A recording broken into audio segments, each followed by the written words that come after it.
안녕하세요. 오늘은 방영되지 않은 귀궁 3화를 상상력으로 그려보는 뇌피셜 스토리 리뷰를 준비했습니다. 이건 단순한 예측이 아닙니다. 등장인물들의 감정선과 지금까지 드러난 단서들, 그리고 이 드라마가 숨겨놓은 그림자 같은 복선들을 바탕으로 그려낸 한 편의 완성형 이야기입니다. 여러분이 이 영상이 끝났을 때쯤엔 진짜 이렇게 될 수도 있겠다는 느낌을 받게 될지도 모릅니다. 자, 그럼 이렇게 상상해봅시다. 당신이 사랑했던 사람의 몸에 이제는 전혀 다른 존재가 들어와 있다면 그는 당신을 바라보지만 말투도 표정도 미묘하게 다르고 익숙했던 습관도 어딘가 어긋나 있습니다. 하지만 그의 눈빛 속에는 당신이 기억하던 따뜻함이 아련하게 남아있다면 그렇다면 그는 여전히 당신이 사랑했던 사람일까요? 이게 바로 여리의 딜레마입니다. 2화 내내 여리는 고요한 듯하지만 강한 혼란 속에 있었습니다. 절벽에서 떨어진 뒤 간신히 살아남은 그녀는 정신을 잃은 윤갑과 함께 궁으로 돌아옵니다. 왕은 당장 범인을 색출하라며 조사를 지시하고 자객들이 다시 윤갑을 죽이려 하죠. 그러나 그들은 모릅니다. 윤갑은 이미 죽었고 그 몸은 이무기 강철의 것이라는 걸요. 이 장면에서 이미 강철은 그저 요괴가 아닙니다. 칼날을 맞아도 끄떡없는 그는 자객들을 단숨에 제압하지만 그 이후의 반응이 이상합니다. 미음을 먹고는 새로운 세상을 맛보죠. 이무기로 수련을 할 때는 관념적으로만 음식을 음미했었는데 물질 세계를 맛보고 황홀함에 사로잡힙니다. 그는 인간이 되었다기보다는 인간으로 감염되고 있는 중입니다. 미각, 통각, 그리고 정서. 지금 강철은 처음으로 느끼는 중인 겁니다. 그 모든 감각을 자극하는 존재가 열이라는 것도 강철은 알고 있습니다. 반면 열이는 무섭습니다. 자신을 도운 윤갑의 얼굴을 한 남자가 더 이상 윤갑이 아닐지도 모른다는 그 가능성이요. 하지만 마음이란 건 어찌된 일인지 그 얼굴을 보면 자꾸 가슴이 저릿합니다. 이건 윤갑에 대한 감정일까요? 아니면 자신을 지켜준 지금 이 순간의 강철에 대한 감정일까요? 여리는 스스로를 납득시키려 궐에 머물기로 합니다. 이유는 윤갑의 혼을 불러오기 위해 49일간 경기제를 지내기 위함이라고 합니다. 하지만 사실은 자신이 어떤 결정을 내리기엔 아직 너무 흔들리고 있기 때문이겠지요. 여기서 드라마는 중요한 떡밥 하나를 남깁니다. 왕이 이미 가지고 있던 안경, 그것은 바로 여리의 할머니 넙덕 무당이 지녔던 경기석으로 만든 것이었습니다. 귀신을 막는 그 돌이 어떻게 왕의 손에 들어왔을까요? 누가 왕실에 그 물건을 흘려보냈고 그것은 여리를 궁으로 끌어들이기 위한 계획이었을까요? 이제 여리는 단순한 피해자가 아닙니다. 그녀는 자신과 조부모의 과거, 윤갑과 강철의 현재, 그리고 세자의 병이라는 왕실의 저주까지 끌어안고 중심으로 들어서게 됩니다. 자, 이제 우리는 3화로 들어갑니다. 여리의 꿈, 강철의 인간화, 그리고 세자의 병. 이 모든 복선은 하나의 흐름으로 향합니다. 그곳에는 팔척기가 깨어나고 있고 한 육신 안에 세 혼이 충돌하며 점점 현실을 침범해오기 시작합니다. 지금까지의 이야기는 그저 프롤로그였습니다. 귀궁 3화 진짜 이야기를 시작하겠습니다. 그날 밤 궐은 이상할 정도로 고요했다. 달빛은 흐릿했고 나뭇가지 위로 앉은 까마귀는 2번 울고 날아갔다. 초승달조차 흐린 구름에 가려 하늘은 마치 어둠에 잠식된 듯 검게 일렁였다. 바람조차 한치 움직이지 않았고 궁의 등불은 바람도 없이 사르르 흔들렸다. 그런 밤은 예로부터 귀가 깨어나는 밤이라 불렸다. 아무도 입에 담지 않지만 모두가 알고 있는 전설이었다. 세자의 침전에서는 진득한 피비린내가 감돌았다. 궁녀 하나가 피를 토하며 쓰러졌고 의녀 중 한 명은 금침 옆에 약을 놓다 돌연 눈이 뒤집힌 채 기절했다. 그들의 입에서 나온 말은 모두 같았다. 숨이 막혀. 안에 누가 있어. 어이들은 이를 궁중병이라 불렀고 왕은 즉시 궁을 폐쇄하며 외부로 누군가 빠져나가지 못하게 명했다. 그러나 단 한 사람만은 달랐다. 데비. 그녀는 알고 있었다. 이것은 병이 아니다.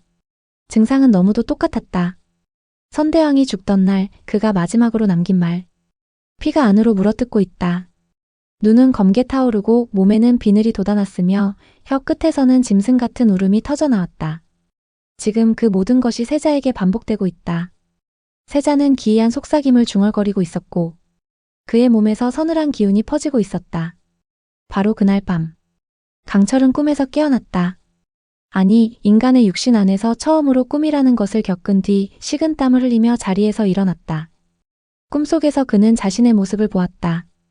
물가에 떠오른 자신의 얼굴이 윤갑인지 강철인지 알 수 없었다. 누군가를 부르고 있었지만 목소리가 나오지 않았고 눈앞의 여리는 자꾸만 멀어졌다. 그는 자신이 처음 느끼는 감정 속에서 갈팡질팡하고 있었다. 이건 승천이 아니다. 이건 유혹이다. 인간이라는 껍데기에 스며드는 감정들. 쾌락, 통증, 그리움, 분노, 그리고 그 속에 묻혀있는 애틋함.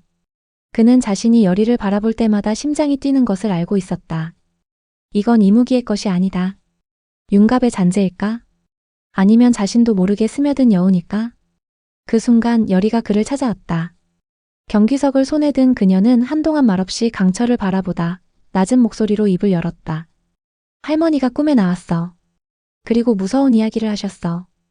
꿈속에서 여리는 할머니 넙덕과 다시 만났다. 경기석 안에서 빛처럼 떠오른 넙덕은 깊은 슬픔과 두려움이 섞인 눈빛으로 여리를 바라보았다. 강철은 널 오래 지켜봤다.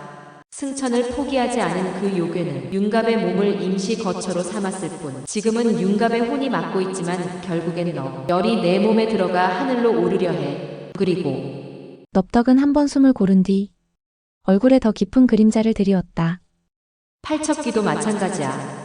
지금은 세자의 몸에 붙어 있지만 그건 복수의 수단일 뿐 그 아이 역시 끝내는 널 노리게 될 거다. 귀신은 가장 밝은 그릇을 원해. 넌 모든 귀가 노리는 그릇이야. 여리는 뒤로 물러서며 고개를 젓는다. 넙덕은 마지막으로 말한다. 열이야, 내 몸을 지켜라. 누구도 믿지 마라. 심지어 팔척귀로부터 너를 지키겠다는 이무기조차. 여리는 숨이 막힐 듯했다. 여리는 강철을 보며 말했다. 윤갑나리의 몸 안에 있는 건 나리가 아니래. 그건 널 말하는 거겠지. 그런데 넌 거기서 멈추지 않을 거라 하셨어. 결국엔 날 노리게 될 거라고. 강철은 고개를 들지 못했다. 여리는 그의 눈빛을 기다리듯 말을 잇는다. 할머니가 그랬어. 팔척귀도 세자의 몸에서 빠져나오면 날 노리일 거라고.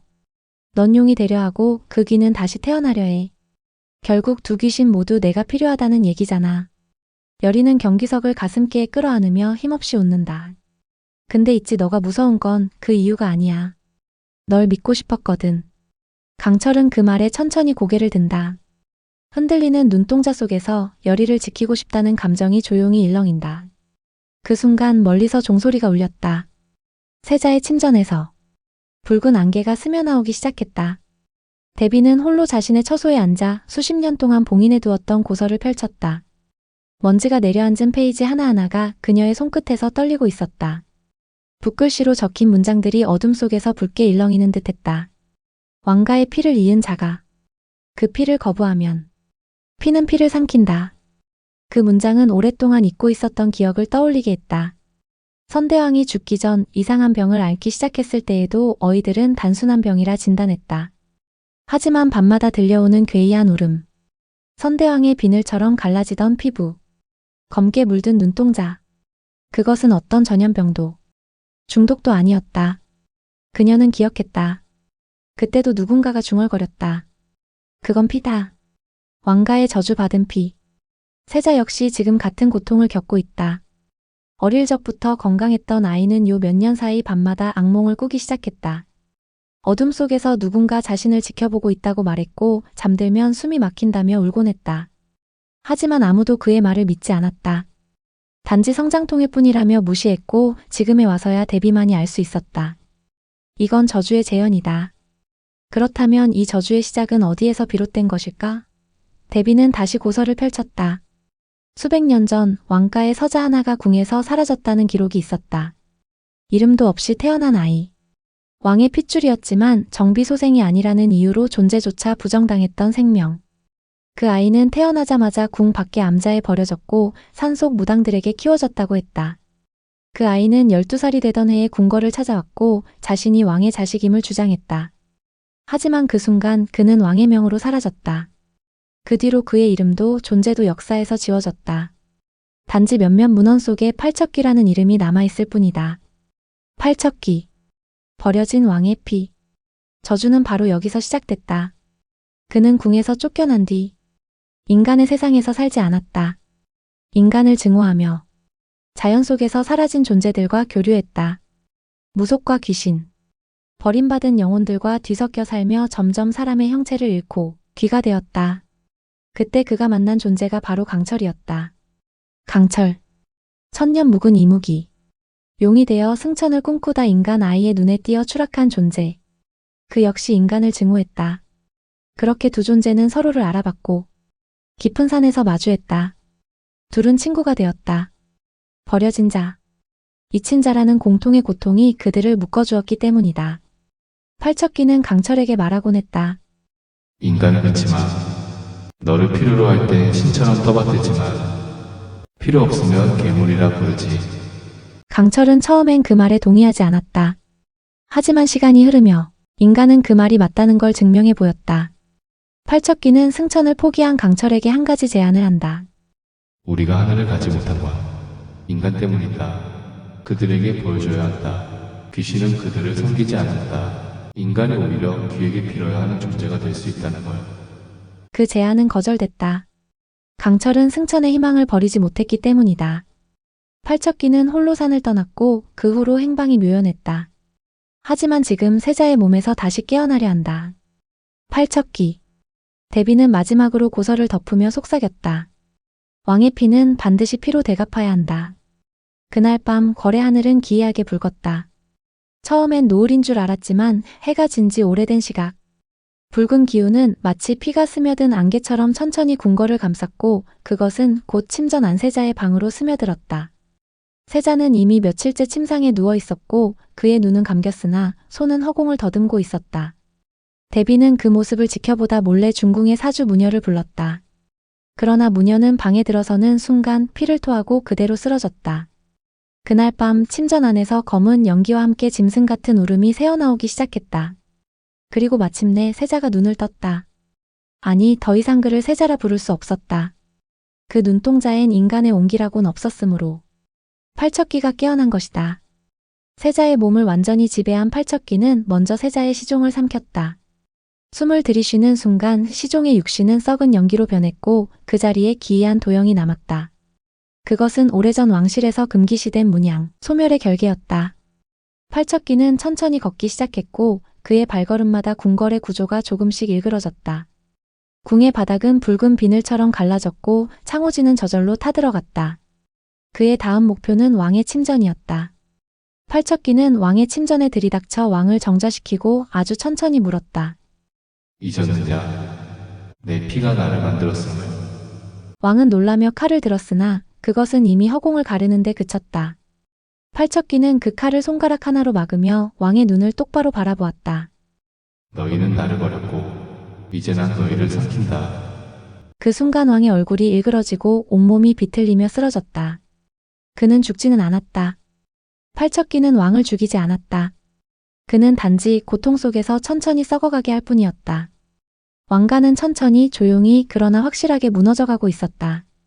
그 무렵 강철은 윤갑의 몸 안에서 불안함을 느끼기 시작했다. 하늘의 붉은 기운이 그에게도 감지됐고 그는 직감했다. 팔척기가 깨어났다. 여리는 아직도 그를 경계하고 있었지만 강철은 여리에게 다가가 단도직입적으로 말했다. 네가 위험해. 세자 안에 깃들어 있던 팔척기가 널 노릴 거야. 여리는 말했다. 왜 하필 나야? 그는 눈을 피했다. 나도 처음엔 몸주신이 필요해서였어. 하지만 지금은 그 말은 끝맺지 못했다. 그 순간 땅이 흔들리며 붉은 연기가 궐 중심에서 솟구쳤다. 팔척기가 왕을 마비시킨 뒤 궁 전체를 뒤덮기 시작한 것이다. 여리는 비틀거리며 손으로 귀를 막았다. 온몸이 떨렸고 목덜미에서 식은땀이 흘렀다. 강철은 여리를 감싸며 외쳤다. 도망쳐. 지금 당장은 내가 널 지킬 수 있어도 이대로라면 나도 밀려날 수밖에 없어. 팔척기는 이제 여리를 향해 걷고 있었다. 그는 강철을 보며 말했다. 그 육신 내 것 아니잖아. 이제 그만 물러나. 너도 그 아이 몸을 노렸지. 하지만 그릇은 하나뿐이다. 강철은 이를 악물고 외친다. 난 이 아이를 지키고 싶다. 더는 승천이 목적이 아니야. 팔척기는 씁쓸하게 웃으며 대답한다. 그러니까 넌 실패한 기고 난 완성될 존재다. 그 말과 동시에 팔척기는 몸을 낮추더니 순식간에 붉은 연기처럼 흩어졌다. 강철은 긴장한 채 여리를 등 뒤로 숨기며 둘러보았지만 팔척기의 기척은 어느새 사라져 있었다. 그리고 바로 그 순간 강철의 몸에 격렬한 통증이 밀려왔다. 윤갑의 육신 안에서 무언가 이질적인 존재가 꿈틀거리고 있었다. 강철은 고통에 몸을 구부렸다. 눈앞이 일그러지고 심장은 규칙을 잃고 뛰었다. 안 돼, 여기 들어오지 마. 하지만 이미 늦었다. 팔척기는 윤갑의 몸 안으로 침투해 들어왔고 강철의 영혼과 얽히며 육신의 주도권을 두고 격렬하게 충돌하고 있었다. 붉은 연기가 윤갑의 피부 아래로 스며들었고 검은 비늘이 다시금 떠올랐다. 눈동자는 푸르스름하게 빛났다가는 붉게 뒤덮이고 다시 윤갑의 본래 눈빛으로 돌아오기를 반복했다. 강철은 이를 악물고 중얼거렸다. 이건 내 자리야. 나한테서 뺏어가지 마. 팔척기의 목소리가 머릿속에서 속삭였다. 넌 이 육신에 미련이 없다면 난 이 모습이어야만 열이가 떠나지 않겠지. 열이는 강철의 비틀린 모습을 보고 경기석을 꺼내 들었다. 경기석이 붉게 타오르며 육신 안에 두 혼을 갈라놓으려 했지만 팔척기는 이미 윤갑의 얼굴을 하고 열이를 향해 천천히 미소 짓고 있었다. 그 미소는 윤갑의 것과 너무 닮아 있어 열이의 눈동자가 일순 흔들렸다. 하지만 그 안에는 윤갑의 따스함이 없었다.